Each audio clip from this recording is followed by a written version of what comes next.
Good evening, everyone. Welcome to Ambition Coaching Center Vortex classes. Okay. अब हम बात करते हैं। मैंने पिछले लेक्चर में आपसे बताया था, दो लेक्चर मेरा हो गया है क्लास 9 के मोशन से, जिसमें मैं बहुत सारी चीजें बता चुका हूं। आप लोग मेरे वीडियो को देखिए और उसी के सीरीज में एक अगला लेक्चर नंबर 3 जो मोशन क्लास 9 से है, उसके आगे के वीडियोस को हम देखते हैं। जैसे कि मैं पहले से ही चीजों को लेट हो जाता है लिखने में, इस वजह से मैं पहले से इसे लिख चुका हूं। दो बातें मैं करूंगा, यूनिफॉर्म एक्सीलरेशन और नॉन यूनिफॉर्म एक्सीलरेशन। जिस तर्ज पे यूनिफॉर्म वेलोसिटी या यूनिफॉर्म स्पीड हमने पढ़ा या नॉन यूनिफॉर्म स्पीड पढ़ा, तो उसी के तर्ज पे उसमें जो वेलोसिटी के लिए हम लोगों ने क्या समझा था कि डिस्प्लेसमेंट के इंटरवल ऑफ डिस्प्लेसमेंट और इंटरवल ऑफ टाइम का कांस्टेंट होना चाहिए। लेकिन अब हम चूंकि ये एक्सेलरेशन पढ़ रहे हैं, तो उसमें वेलोसिटी का टाइम के रिस्पेक्ट में इंटरवल क्या होना चाहिए, एक कांस्टेंट होना चाहिए। उसी को हम यूनिफॉर्म एक्सेलरेशन कहते हैं। डेफिनेशन के हिसाब से अगर मैं बोलूं तो if the velocity of the body change with uniform rate then the body is said to be moving with uniform acceleration। यानी अगर वेलोसिटी अगर यूनिफॉर्मली रहे तो उस तरह से जो चीजें होंगी वो एक यूनिफॉर्म एक्सेलरेशन से होगा, यूनिफॉर्म स्पीड हो या यूनिफॉर्म वेलोसिटी। बेसिकली मैंने इन दोनों के बारे में बता दिया, स्पीड और वेलोसिटी के बारे में, कि क्या इनके बीच रिलेशन होता है, कैसे होते हैं, पिछले लेक्चर में। आप उसी के तर्ज पे नॉन यूनिफॉर्म एक्सेलरेशन की अगर मैं बात करूं तो if the velocity of the body is change with non uniform rate then the body is said to be non uniform acceleration. यानी उस बॉडी में जो होगा नॉन यूनिफॉर्म एक्सेलरेशन होगा। अब हम आगे की बात करेंगे। ओके, नाउ हम लोग समझेंगे graphical representation of motion. Graphical representation of motion, तो मोशन को पूरी अच्छे तरीके से समझने का तरीका है कि कैसा मोशन हो रहा है, जैसे यूनिफॉर्म मोशन हो रहा है कि नॉन यूनिफॉर्म मोशन हो रहा है, कि वेलोसिटी कैसी है, ठीक है, एक्सेलरेशन क्या है। तो उसको समझने का एक तरीका है जिसको हम ग्राफिकल रिप्रेजेंटेशन कहते हैं।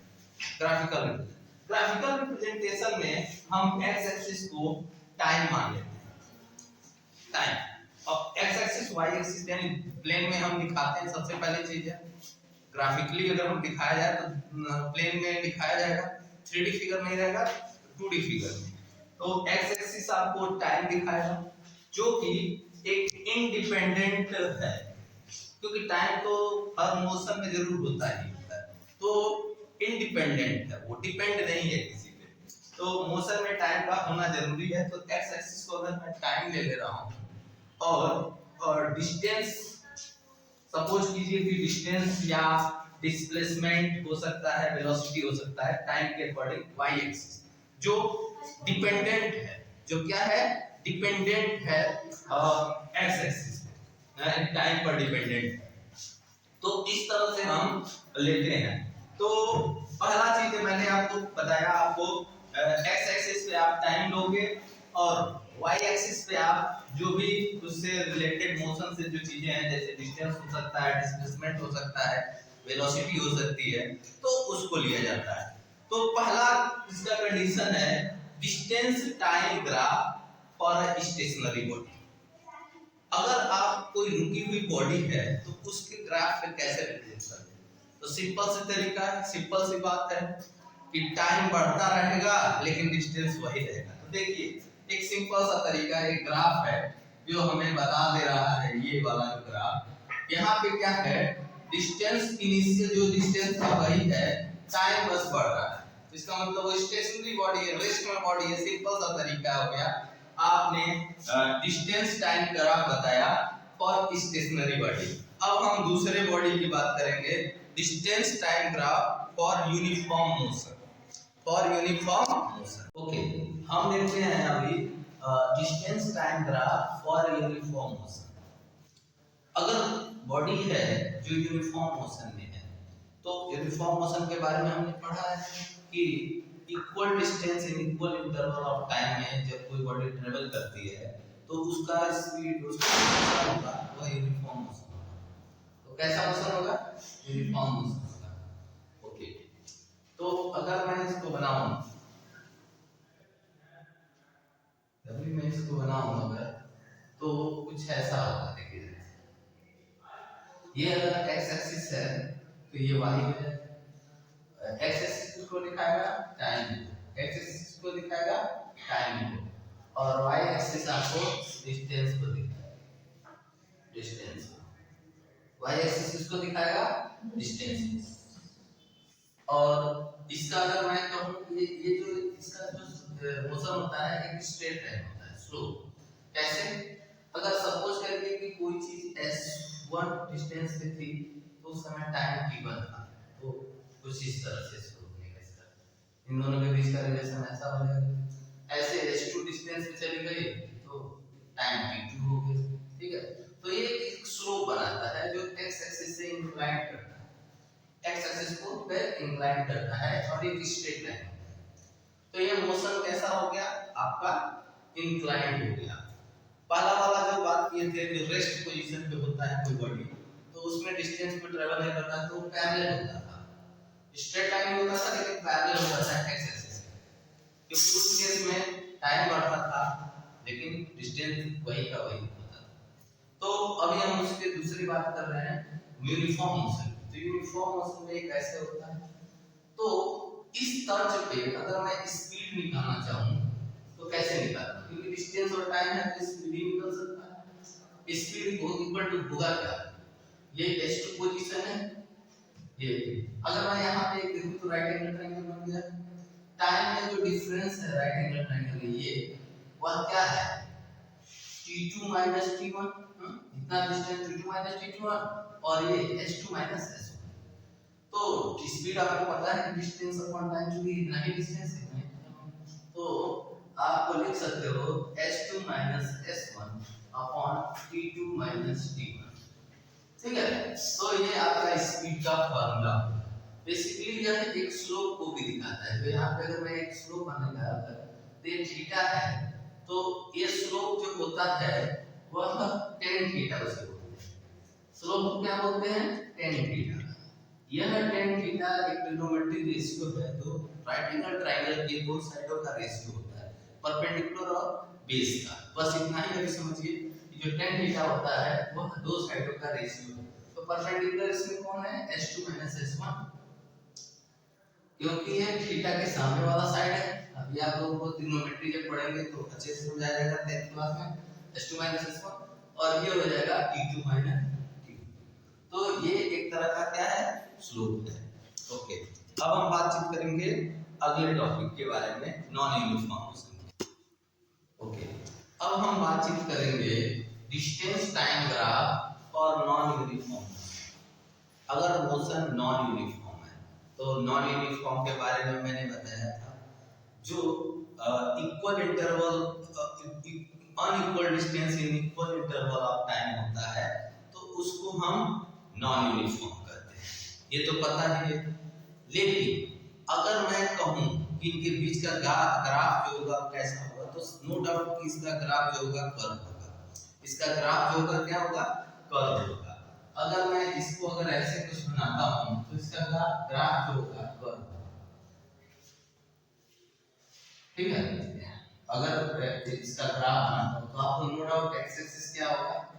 एक्स एक्सिस टाइम को दिखाएगा और ये डिस्टेंस को दिखाएगा, डिस्टेंस डिस्टेंस को। अगर मैं कहूं कि इसको कैसे मैं बोलूंगा, इसको जो नॉन यूनिफॉर्म होता है वो दो तरीके से होता है। ठीक है, अगर मैं बात करूं नॉन यूनिफॉर्म की तो ये दो तरीके के होते हैं। ठीक है, जैसे अगर मैं कहूं when the speed of body is increased with time, when the speed of body is increased with time, then we can say that motion is non-uniform. और इस केस में ये जो ग्राफ होगा, जो स्लोप जो होगा वो इंक्रीज होगा, ऐसा कुछ बढ़ेगा, इंक्रीजिंग ऑर्डर में स्लोप बढ़ेगा, ये इंक्रीजिंग की बात होगी। और when speed of body is decrease, when speed of body is decrease with time, तो ये भी एक तरह का कर्व ही दिखाएगा। तो इसको हम दोनों नॉन यूनिफॉर्म है, बशर्ते एक इधर से ग्राफ जा रहा है और एक इधर, तो इसको एक्सेलरेशन कहेंगे और इस बॉडी को रिटार्ड हो रहा है, मतलब ब्रेक लग रहा होगा या कुछ धीरे धीरे इसकी स्पीड क्या हो रही है, कम हो रही है। और दोनों नॉन यूनिफॉर्म के इफेक्ट हैं और दोनों तरीके से हम नॉन यूनिफॉर्म को समझ सकते हैं।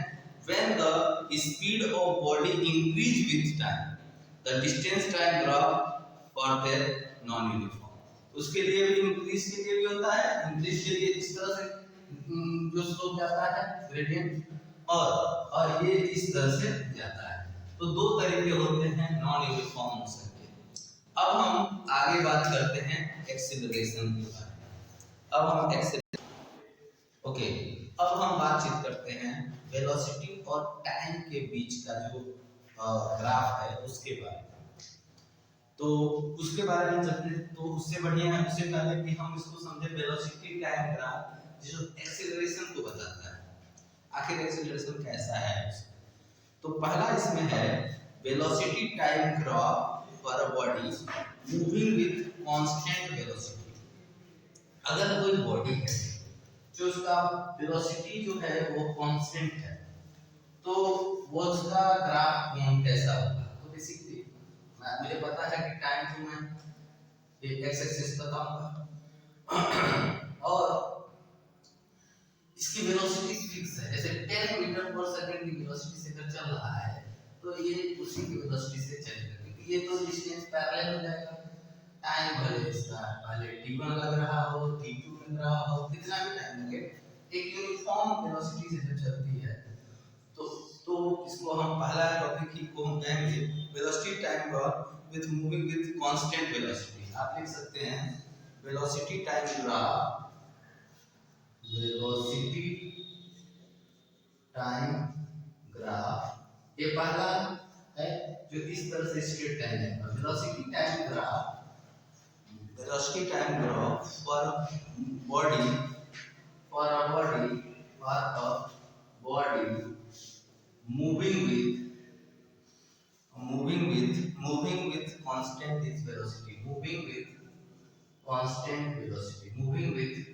constant velocity, तो इसके लिए कुछ इस तरह से फिगर बनेगा, एक स्ट्रेट लाइन जाएगा तो एक्स एक्सिस के पैरेलल होगा। इस केस में एक्सेलरेशन 0 हो जाएगा, क्योंकि रेट ऑफ चेंज होगा, जितना वेलोसिटी पहले है उतना वेलोसिटी बाद में, this which is changing 10 - 10 D. तो एक्सेलरेशन इस केस में एक्सेलरेशन आपका क्या आता है, 0 होता है।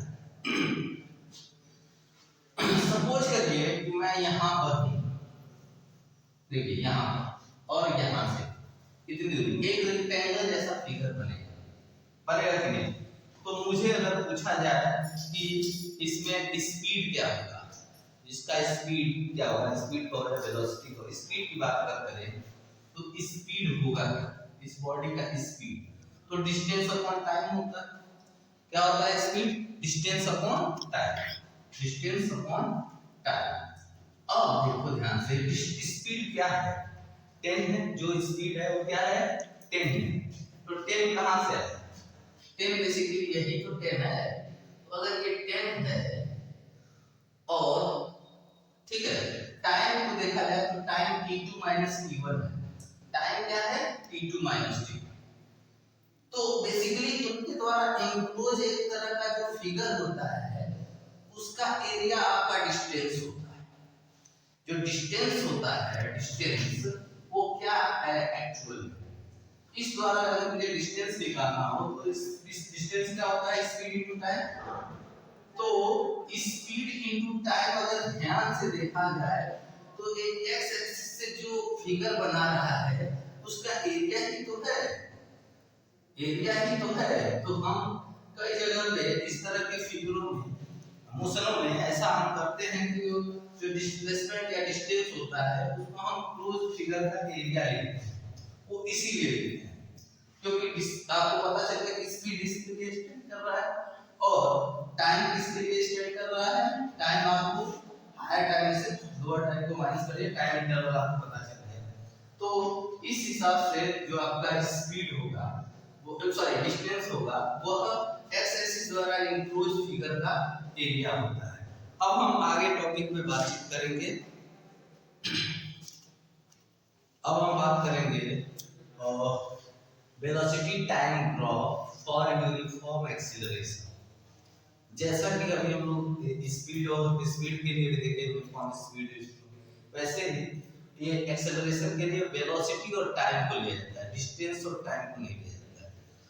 बाकी यूनिफॉर्म एक्सेलरेशन भी उसी तरह का होता है जैसा कि अभी अपने उसके ग्राफ में देखा है, ये भी स्लोप होता है टाइम के अकॉर्डिंग। टाइम के एक्सिस पे वो क्या होता है, एक स्लोप लाइन जाती है।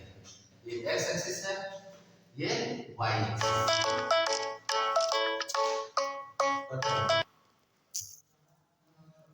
हुआ क्या है, ओके ध्यान दीजिए, ये एक्स एक्सिस है और ये वाई एक्सिस है। ओके अब ध्यान दो, अगर मैं ये कहूं, ध्यान दीजिए, ये वाई एक्सिस है, एक्स एक्सिस है, ये सीधी लाइन जाएगी कि स्ट्रेट लाइन, ध्यान दीजिए ये स्ट्रेट लाइन जाएगी, ठीक है स्ट्रेट लाइन जाएगी। ये तो आपको पता चल गया कि ये स्लोप होगा, स्लोप होगा। अब हम बात करते हैं ये कैसे होता है। मान लीजिए इनिशियल वेलोसिटी u थी, ये वेलोसिटी को दिखा रहा है, वेलोसिटी, और फाइनल वेलोसिटी v होगा। तो इस हिसाब से t1 ये समय रखेगा और t2 ये समय रहेगा, t2 ये समय रहेगा। इसका भी वही प्रोसेस है एकदम उसी के जैसा। तो इसमें जो एक्सेलरेशन होगा यही एक्सेलरेशन होता है, ये लाइन। तो ये कैसे आया, आप इसमें से v माइनस u, एक्सेलरेशन में होता है क्या, change of velocity, acceleration equal to change in velocity. तो वेलोसिटी पहले, तो वेलोसिटी में चेंजिंग क्या है, v माइनस u का, तो v minus u upon time में चेंज, मतलब डेल dt लिख दो या t2 माइनस t1 लिख दो।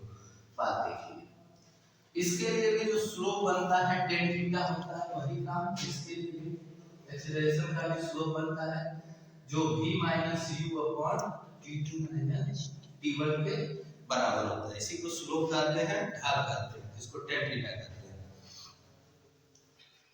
ठीक है। इसमें जो ये स्लोप है यह एक्सेलरेशन को रिप्रेजेंट करता है और इसमें कुछ एक्सेलरेशन होता है, कुछ एक्सेलरेशन क्या होता है, होता है। अब इसके भी डिस्प्लेसमेंट की अगर मैं बात करूं, टोटल डिस्टेंस ट्रैवल किया गया बॉडी का, तो इसका भी इस पूरा जो फिगर होता है उसका एरिया हो जाएगा, उसका क्या हो जाएगा, एरिया हो जाएगा।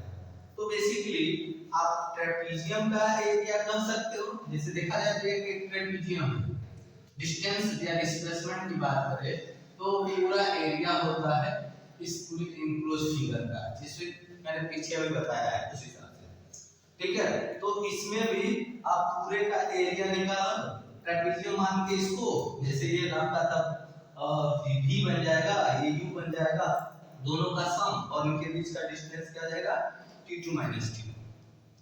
तो half into sum of the parallel side into height भी करके हम निकाल सकते हैं और दो ट्रायंगलों का एरिया निकाल सकते हैं।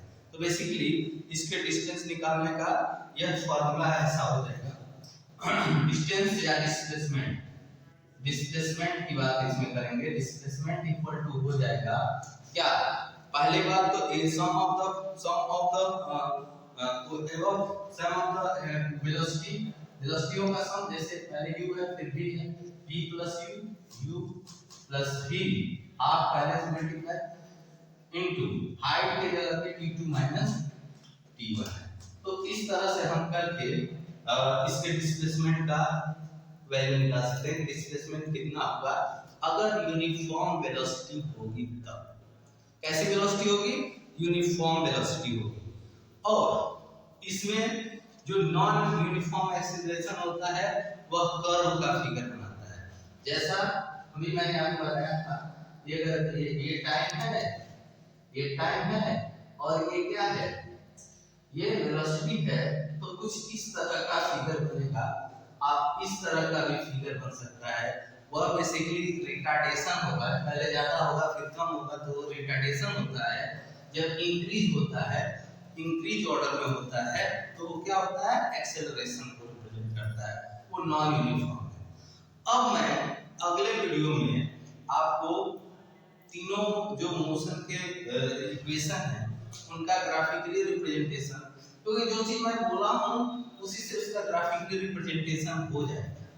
आप इस पे ज्यादा थोड़ा सा प्रैक्टिस कीजिएगा कि कैसे आपको करना है। उसके बाद से आपको जो बोला हूं वो हो जाएगा। आपको करना क्या है, इन सारे इंफॉर्मेशन जो अभी तक दिया हूं उस पे काम करोगे और तो अपने आप हो जाएगा। ग्राफिकली आप समझ जाओगे। थोड़ा सा मैथमेटिकली वर्ड आपको करना पड़ेगा, मैथमेटिकली समझना पड़ेगा चीजों को। वो तीनों इक्वेशन आपको हो जाएंगे जो यूनिफॉर्म मोशन के इक्वेशन होते हैं।